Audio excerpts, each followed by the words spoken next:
And many thanks for joining us. You're live on your news channel GBC24 and GTV. This is News Hour. My name is Akpene Avon Ajaja. And my name is Selike Makola Chiafalo. Also, for the sign language translation of this news, here is Robert Frimpong Manso.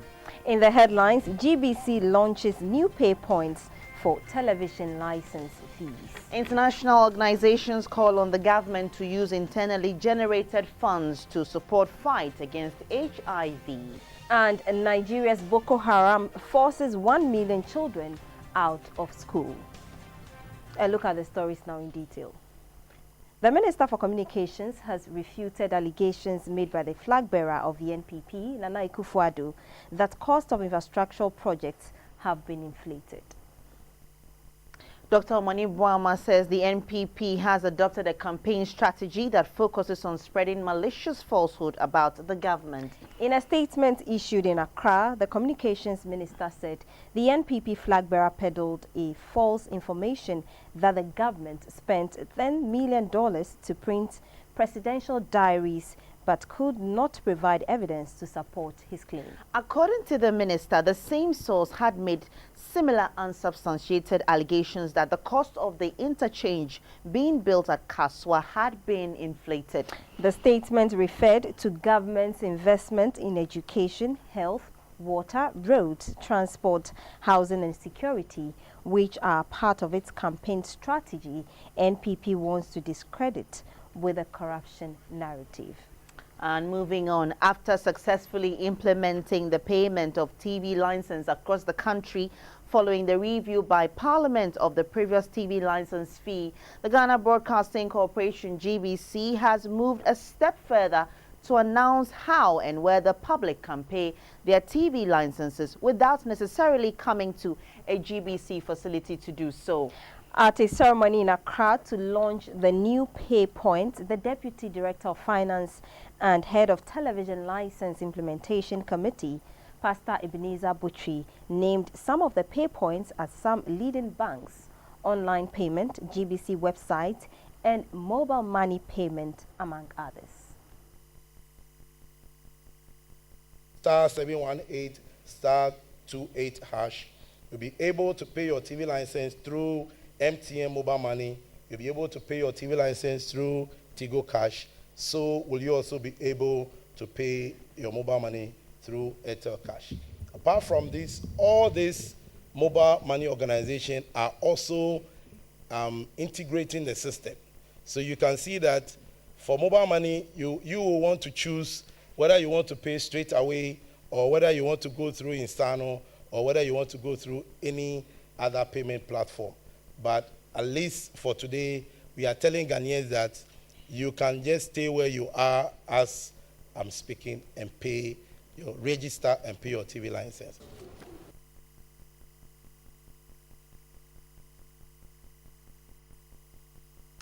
Moving on, a task force constituted from the Driver and Vehicle Licensing Authority and the Motor Transport and Traffic Department of the Ghana Police Service in the Western region has intensified its road safety education and sensitization ahead of the Christmas holidays.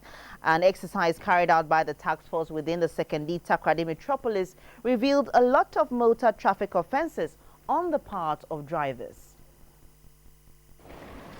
Disregard for road traffic regulations by some drivers continues to be a source of worry. The situation gets worse each time Christmas approaches because some drivers, in their rush to pick more passengers, sometimes get involved in accidents. To stem this, the Western Region Office of the DVLA and the Motor Transport and Traffic Department of the Ghana Police Service have stepped up their educational and sensitization campaign to make drivers exhibit the highest level of professionalism in their work. The members of the task force drew the attention of drivers to the importance of traffic regulations and road signs. The task force also cautioned them to take the weather condition into consideration anytime they drive and ensure that their wiper blades and tires are in good condition. During the exercise, it was evident that a lot of the drivers do not know the road signs. Again, some of the drivers were using expired fire extinguishers, Some were driving without licenses and others had fake licenses. Most of them did not have reflectors on their vehicles. An underage driver, Mr. Aziz Seidu, was also driving an LPG tanker without an appropriate license. The Western Regional Head of the DVLA, Mr. Emmanuel Na, interacted with him. We started driving Yamaha car, second 4 years. And Yamaha car second 4 years. Our license ya make us say, Mimi need this a license papa photocopy. A and F class. Obia, what did by 35 and above, and also Nyasa license. No, Michelle Eja, Unyasa, Uzukita license. Mr. Na had a word for the driving public. Right of way does not mean that even if your colleague or the other road user or the other motorist is misbehaving, because you are on your right of way, you shouldn't tolerate him, or you should stick to your right to say that I have my right of way. So I would continue with the process of the system of vehicle control. No.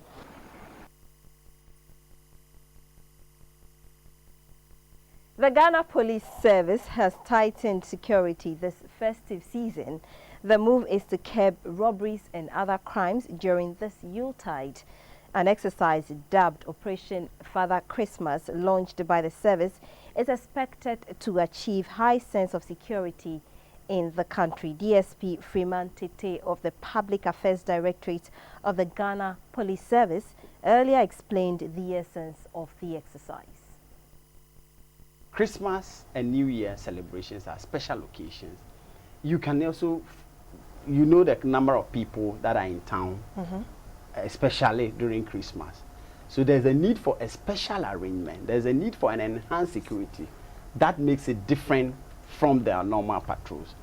The normal patrols are still ongoing, but we have to take out men and women from the offices or from other departments that are not related to patrol duties to adapt to those on the ground, to beef up the numbers or to increase the numbers so that Ghanaians will have the required security for the increasing number of people in town to celebrate, and also the increasing number of activities in town to be covered security-wise. The police are asking the public to desist from throwing of knockout or other explosives during this Christmas.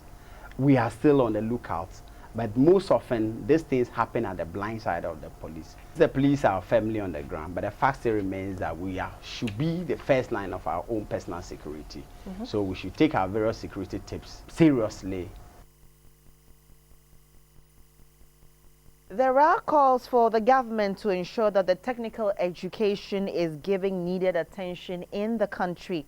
The Council for Technical and Vocational Education and Training made the call when it presented a strategic plan for technical, vocational and educational training to the Parliamentary Select Committee on Education.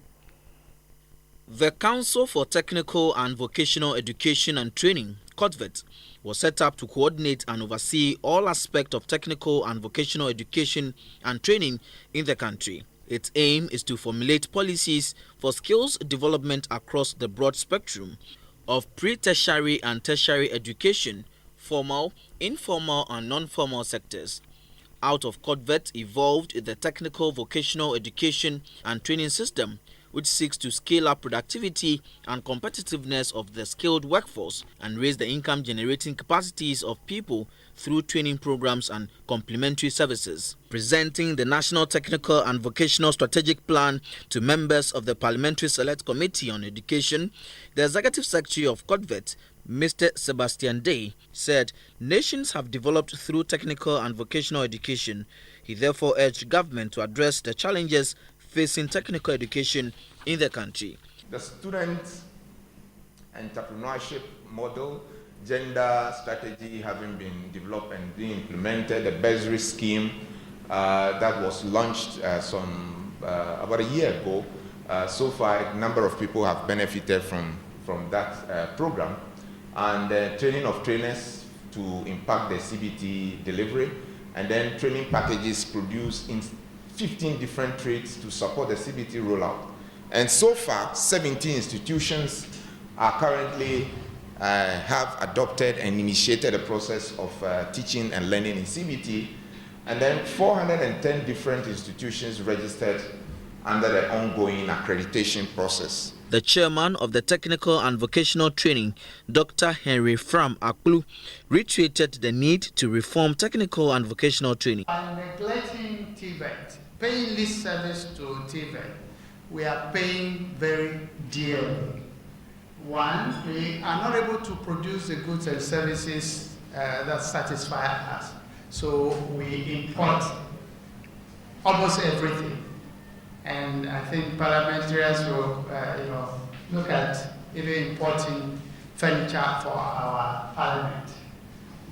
Then skilled persons have to be imported. If you are looking for someone who can do a good tile for you, you look for someone from Togo.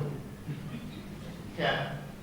Because we do not have a competitive skilled force, when we want to attract investors, we have to give them other incentives. Investors, one of the things they look for if you want to invest your country is, do they have the skilled labor? If you are not able to offer that, then you must offer other incentives like tax incentives. Chairman of the Parliamentary Select Committee on Education, Professor D.K. Fobi, assured the Council the committee will study the document and deal with the issues raised. The Western Bypass Road has been created to ease traffic congestion that characterizes vehicular movement through the Kasua Interchange construction area. The construction of the bridge at Nyanyano Kakraba to link the Kasua toll booth and Budumbura will enable commuters avoid the traffic gridlock on the main Kasua road. Nuto Bibini Nuto reports. The perennial traffic jam at Kasua in the central region has worsened for obvious reasons. Work is steadily progressing on the interchange, and as the piers, otherwise known as pillars, soon to be constructed, constructing a bypass has become necessary for especially vehicles bound to Winneba and beyond. And the most appropriate route is for vehicles from Accra to turn left after the Kasua toll booth through Tuba. Drivers will then turn right upon getting to the Tuba T junction before heading to Nyanyano Kakraba and Buduburam. But the Okrudu River that passes through the area required a bridge that replaced a wooden one.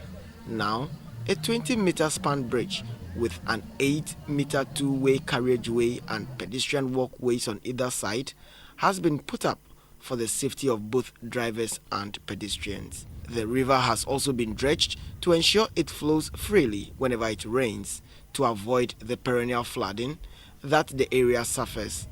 Most importantly, the new bypass and the new bridge provide access to people and services. Once we get to the new toll booth, sometimes it could take over 2 hours, in instances 3 hours, before you could go through the Kasua area. Now this road definitely acts as an alternative, because then we are giving commuters the choice so that you can still come on this road, and less than 20 minutes from the Aplaku area to Budumburam, you will bypass all the confusion that there is in Kasua. Again, for us, we are doing the Kasua interchange.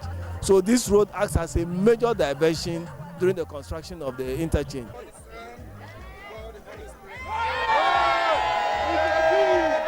Madam Hasia Soji is a 55-year-old woman who was born here at Nyanyano Kakraba. She has been into vegetable farming along the Okrudu River all her life. She described the construction of the bridge as a life-saving infrastructure. With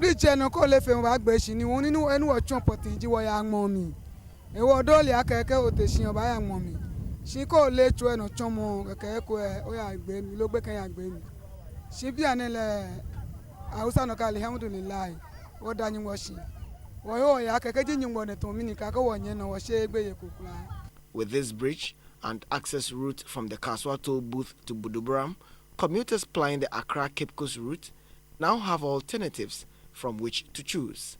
Nuto Bibini Nuto, GBC24, Kasua. And we have more news on the reintroduced TV license fee. The Ghana Broadcasting Corporation has moved a step further to announce where the public can pay their TV licenses without coming to GBC, and a ceremony was held here in Accra on the new pay points. And the Deputy Director of Finance and Head of the TV License Implementation Committee, Pastor Ebenezer Botri, named some of these pay points. Initially, registration and pay points of the TV license fees was limited to just a few designated locations, including the GBC's headquarters in Accra, all GBC's regional offices, some selected locations, GBC branded mobile collection teams. It is to make registration and collection of the TV license fee easy for the public that GBC has rolled out another payment window of opportunity. The new designated point of payment include Zenith Bank, UT Bank, Access Bank, Fidelity Bank, Bank of Africa, and Agricultural Development Bank, among others. The Deputy Director of Internal Audit, Pastor Opoku Mensah, hoped the collaboration will be mutually beneficial. We find every bank here and any other organization here as strategic partners because we want to have what we call transparency. Whatever money we collect, we want to make sure that they are there in the banks. The banks can confirm, any institution can tell whatever mechanism we are using, so make sure whatever we collect can be accounted for. Payment of the TV license fee can also be made via mobile money. The TV license collection is hinged on the three aggregators. The first one being eTransact. They have a payment platform. You can pay your TV license. This is online.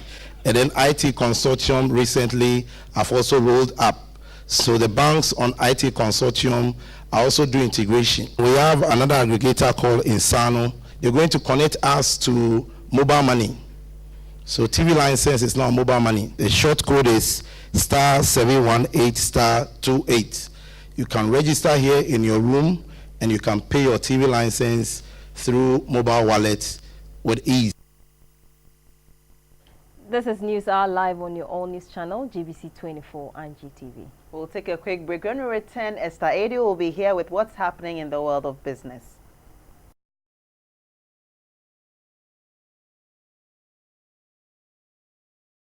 You are still watching News Hour. Let's do business. My name is Esther Adu. Barring any hitch, Ghana will next year have a new law to harmonize and inject efficiency into the management of public finance. At the moment, the Ministry of Finance is collating the views of civil society groups in the country and will forward these views to Cabinet and then to Parliament to be passed into law by the first quarter of 2016. The Public Financial Management Bill will seek to bring all legislations on public financial management into one law, enhancing efficiency, revenue generation, expenditure management, as well as debt management control policies are high on the agenda of the public financial management. The Public Financial Management Bill, when passed into law, will not only repeal several acts, such as the Financial Administration Act, FAA, and the Loans Act, but will also make budget implementation more rigorous with control and commitment. It will also spell out stiffer and more enforceable sanctions on erring officials, both as a deterrent and preventive measure to safeguarding public finances, revenue generation, and expenditure management. At a meeting with civil society organizations to get their input, the Chief Director of the Ministry of Finance, Major M.S. Tara, said the bill, when passed into law, will ensure transparency in public sector financial management. The decision to introduce this new law has been driven by a number of reasons, including the need to codify some of the best practices that have emerged with the implementation of major reforms in budgeting and accounting since 2010. We are also intending to continue the fiscal challenges requiring some structural changes. The new policy measures regarding borrowing and debt management, we intend to move towards a more comprehensive and general government reporting, and above all, to improve commitment to meet good economic governance requirements. The finance minister said the bill will help Ghana to manage its debt effectively. It's not whether you are going to borrow or not. The advanced countries borrow, from the US. So that's why they have stock markets. And that's why you have the 10-year treasury, determining everything, global, or you have the German bond rates, determining, or when you come to the UK, both corporate and it is whether when you borrow you have a mechanism to pay, and those are all some of the requirements we want to bring, into the act. The bill is expected to be forwarded to Cabinet by the close of 2015 and will be laid before Parliament in early 2016. Now, a policy to provide effective linkages between national development policies, public investment planning and annual budget execution has been launched in Accra. The head of projects and financial analysis at the Ministry of Finance, Mr. Samson Naughty, has said the policy will streamline the process and quicken the delivery of projects. The management of public investment is faced with several challenges, including the sourcing of funding for projects and duplication of resources. A holistic data on public investment also remains dispersed, leading to lack of effective planning. At the launch of a policy to bring order to public investment discrepancies, the Chief Executive of Public Procurement Management, Mr. Silas Mensah, said the absence of an investment management policy has led to ambiguities in roles and responsibilities in the public investment management sector, which should be addressed. The cumulative effects of these challenges include the lack of readily available data on public investment for effective planning and decision-making, inappropriate project preparation resulting in poor quality projects and low project completion rates, and high number of ongoing projects in the annual budget. Additionally, other consequences which significantly impact on the physical performance include cost overruns of public projects, high-profile contract arrears, and subsequent rising public debt. The head of projects and financial analysis of the Ministry of Finance, Mr. Samson Naughty, said the policy will ensure prudent use of state resources. The public money that we use, if you look at the system that we put in place, is to is to send a message, is to tell is to tell the public that, look, your money is being spent here. This is what your money is being spent for. You can have access to it. You can go and look at what is being done and so forth. A public investment management system, a database to ensure swift information inflow on public investment projects, was also launched. With 2 days to go for the Christmas holidays, the cedi could not hold onto the gains it made yesterday against the major trading currencies. It lost 1 pesewa to the pound sterling and the US dollar. It dipped by 2 pesewas to the euro to close trading at 4 cedis, 14 pesewas.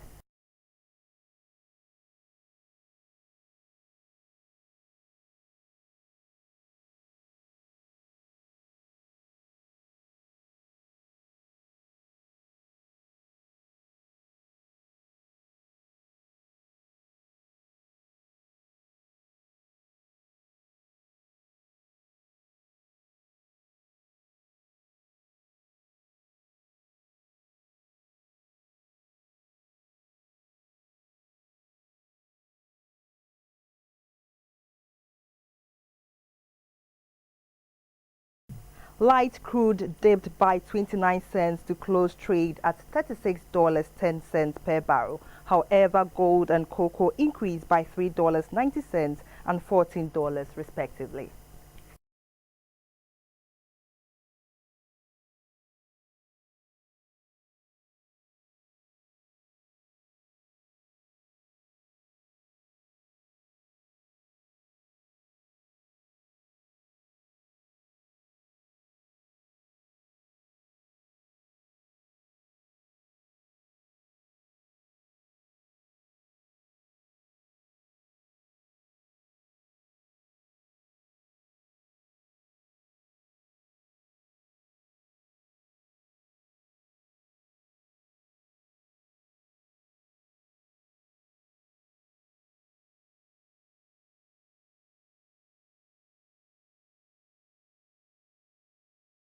And that's all for business. Most grateful for your time.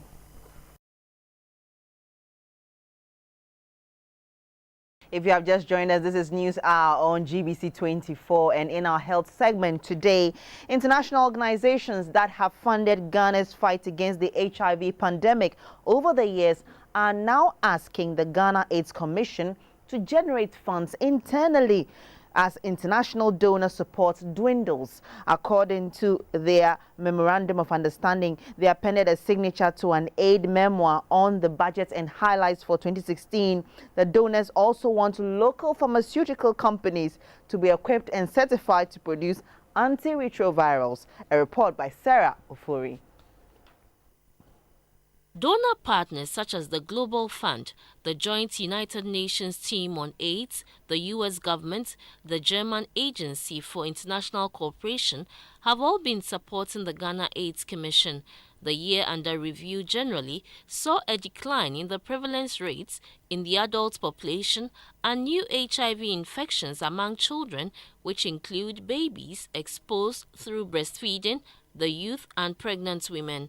High on the list of challenges in the country's fight against the epidemic is that less than 23% of children 14 years and below have been placed on treatment. Beyond the pervasive stigma and discrimination meted out to persons living with HIV, the campaign against HIV/AIDS is also plagued with the unwillingness of donors to support such ventures. To commit donor partners and stakeholders after deliberations held last month, an aid memoir has been drafted by the Ghana AIDS Commission. It spells out the financial commitments towards the effective execution of its activities next year. Because of the success of the work that we have done in the last 5 years and the information that has gone out, a huge demand has been created for services, and it is absolutely unethical where demand has been created and people reach out for services and we are unable to offer them.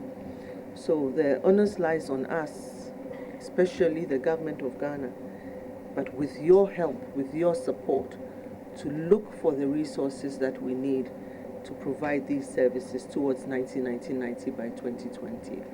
The country director of UN AIDS, Germay Hailey, commended Ghana's quest to achieve 100% in zero new infection and status awareness, 100% treatment coverage, and viral load suppressions. Other partners affirmed their support to the Commission, but also raised some concerns. We need to intensify our efforts at mobilizing resources locally in view of what is happening at the global level. And the rationale or the purpose is simple, just to make sure that Ghana as a nation does not experience stockouts when it comes to antiretrovirals and other critical medications necessary to support the national response. Once we are able to support the local manufacturers to go into antiretroviral production, particularly for Ghana and for the West African sub-region, I think we would have cleared a major hurdle as far as our national response is concerned.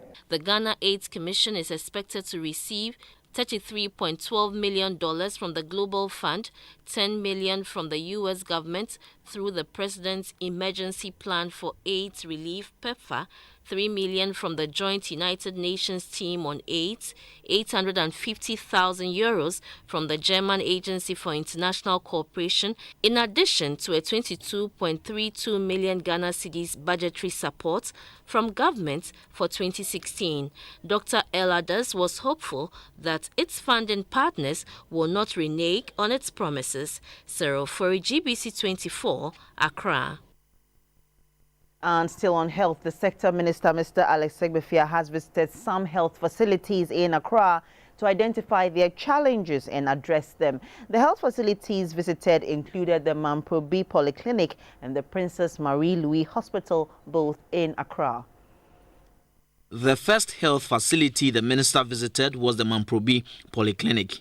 He went to the maternity and labor wards as well as the laboratory. So far, worry, The administrator of the polyclinic disclosed some of the challenges the facility was being confronted with. Currently, our major problem is the maternity. Hoping to complete our theatre. It's under construction. We hope to complete very soon. And now we have challenge with equipping it and also getting the lie-in ward for the patients. The minister's next stop was at the Princess Marie Louise Children's Hospital. Some of the departments he went to included the treatment room, recovery room, and the emergency unit.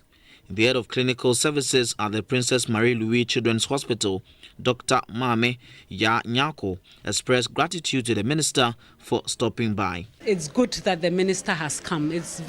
Sometimes you hear things, but it's good that he's come to have a first-hand knowledge himself to see what is actually on the ground. The Minister for Health, Mr. Alex Segbefia, said immediate steps will be taken to address the challenges. Both places have challenges, mostly infrastructural, and we are going to look to see how best we can assist them with that. With the Children's Hospital, there's also a staffing issue to see how best we can get them more staff and how they are. So we will speak to the Ghana Health Service as well as the College of Physicians and Surgeons to see how best we can assist them to get some more doctors in and to deal with issues that have been raised. And that's all in the health segment. Coming up in this news bulletin is the international news. Do stay.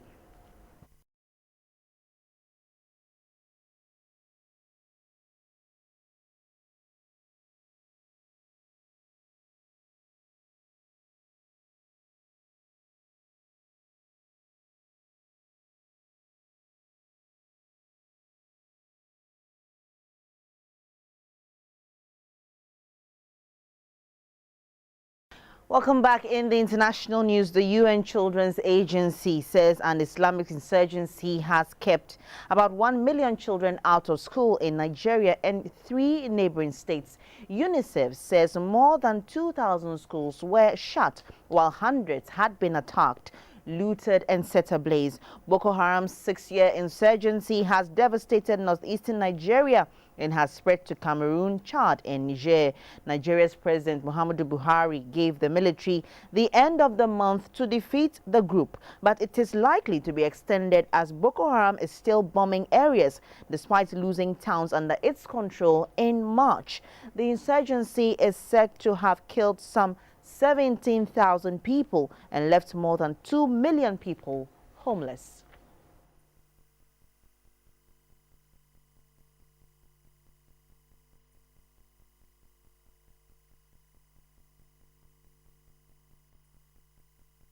The number of migrants crossing into Europe by land and sea this year has passed 1 million. That is according to the International Organization for Migration. The number represents a 4-fold rise on the total last year. The vast majority crossed by sea, with more than 800,000 traveling from Turkey to Greece. Most are refugees from Syria, Iraq and Afghanistan. The IOM says 3,695 migrants are known to have drowned this year or remain missing. The symbolic milestone was passed on Monday, with a total for land and sea reaching over 1 million. The figure covers entries through 6 European Union nations: Greece, Bulgaria, Italy, Spain, Malta and Cyprus.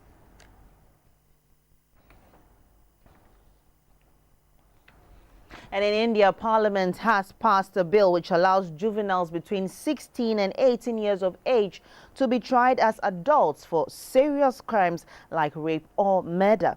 At present, those under 18 can be sentenced to a maximum of 3 years in a reform facility.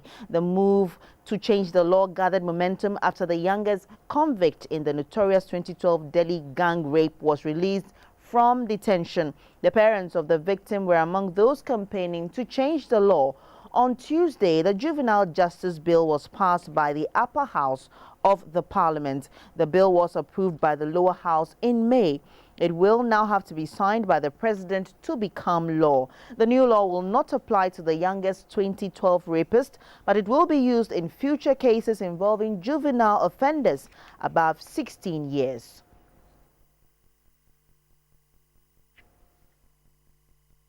Sports news is up next. Stay with us.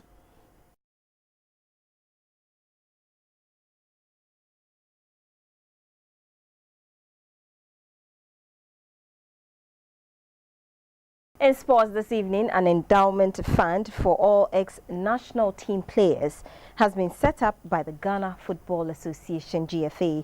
The fund, which will be formally launched in March next year, is meant to ease the financial burden of former national footballers. Past, football was not as rewarding as it is in recent times. Due to this, most footballers who played their heart out in the past and won laurels for Ghana are finding life difficult after their football career. This led to the move by the GFA to set up an endowment fund for the retired footballers. The fund, which will be formally launched in March 2016, is meant to ease the financial burdens of former footballers who are finding it difficult to make ends meet. The GFA president, Kwesi Nyantechi, said they will disclose the seed money when the fund is officially launched in March 2016. Even though the challenges the former footballers face did not start in our generation, we cannot and we will not stand aside and look unconcerned. It will be etched in the deepest corners of our conscience if we neglected these heroes of ours. We cannot find comfort by abandoning our commitment to our national heroes and retreating within our own conscience. A 5-member board of trustees has been set up to ensure the smooth running of the fund. A senior communications studies lecturer at the University of Ghana, Professor Kwame Kakari, is the chairman of the board of trustees. The 1971 African best footballer, who is the president of the Retired Footballers Association, Alhaji Ibrahim Sande, is a member. Other members are a chartered accountant, Mr. Eric Ashite, GFA Executive Committee member, Mr. Kwekueya, and the Director of Sports at the Ministry of Youth and Sport, Mr. Seth Osei Ajin. The chairman of the Board of Trustees, Professor Kakari, said the fund is for national team players at all levels. Apart from the players we have spoken about, the players whose cause has brought about the need for this, younger generations will also be taken care of if they are in distress. And that is why we must appeal to the current footballers to make donations to this. It is unfortunate that this is not a pension fund. That is unfortunate, because a pension fund requires that people contribute. This is not a pension fund, but what we will try and do is to make it strong enough so that it will take care of so many of the social and other needs of those who should benefit. A former Black Stars player, Mohamed Polo, was grateful. I think it's a big relief to all of us, because nothing is small and nothing is too big. And it's worth it. And I hope the wisdom that God has given them will give them that wisdom for them to start something as early as possible. Unibank Ghana has been selected as the official bank for the Retired Footballers Endowment Fund. In basketball, Braves of Sevs have been crowned the 2015 Greater Accra Basketball Playoff Champions. They recorded a routine 64 points to 48 win over rivals Tema Youth in the finals. It was an action-packed grand finale at the Lebanon House at Tudu in Accra when former champions of the Greater Accra Basketball League, the Braves of Sevs, clashed with sworn rivals Tema Youth. The Braves of Sevs in the white jersey outplayed their opponent despite some glimpses of good play from the Tema Bay side.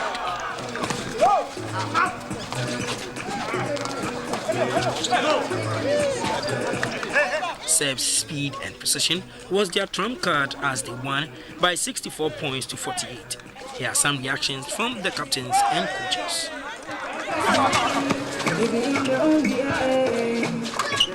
It's good, at least when you are second in the league, it gives you a chance for a championship, African championship. So that's what we wish for.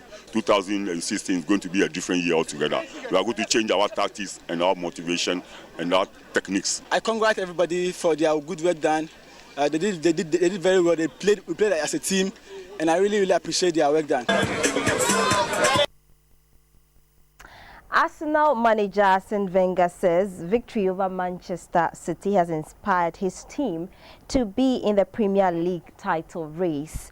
The Gunners have not won the title since 2004, but goals from Theo Walcott and Olivier Giroud were enough against City, despite Yaya Touré's late strike.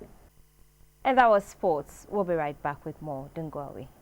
News are on GBC24, and in Parliament today, the country's lawmakers have approved over 29 million Ghana cedis for the services of other government obligations.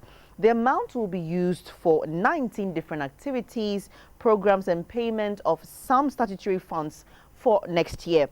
On the floor of the House today, both sides of the House accepted the budget allocation after the chairman of the Finance Committee, Mr. James Aveji, presented a report of the committee for approval. 2016, the total amount being appropriated for other government obligations is 29,932,834,212 Ghana cedis. I second the motion moved by the Honorable Minister for Finance. We are signaling to the ministry that henceforth we will be taking them on this matter, because if they are statutory, they are supposed to meet the payments. There cannot be room for arrears, and Parliament must take its obligation seriously. Otherwise, it doesn't make sense to call them statutory obligations. The negotiation of the IMF program for the first time in our history perhaps was based on the homegrown policy. And you will see that when you take the MEFP and you compare it to the IMF program, you will see that there is hardly any difference, including the structural measures that we volunteered into the MEFP, which constitutes the reforms that we are implementing. With the budget rolling out, it should be known to them at the very outset, so that they'll be able to follow through the releases for whatever purpose and inform Parliament appropriately. If something is going wrong, we then shall be in the position to effect corrective measures. Why are you worried about the Tuesday at the end? You are just saying that when you get government, it's difficult. But you are telling us that sustainability is okay, which means that we have enough money to pay for our debt. For what we have, we don't have a total of 50%. Yes. So, as a result,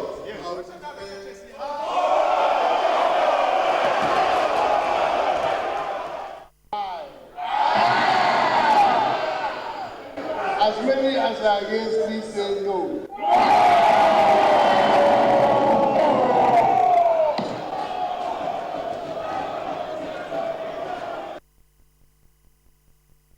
And that was news on parliamentary proceedings today. Up next is Valerie Danso with what's happening in arts and entertainment. Do stay.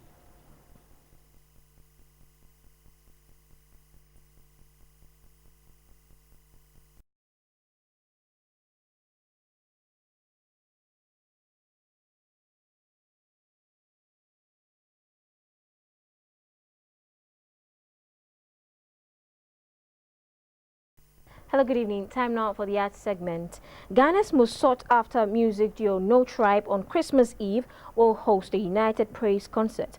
No Tribe will for the first time attempt to have a live recording of their songs on stage. That's it for this segment. Have a good evening.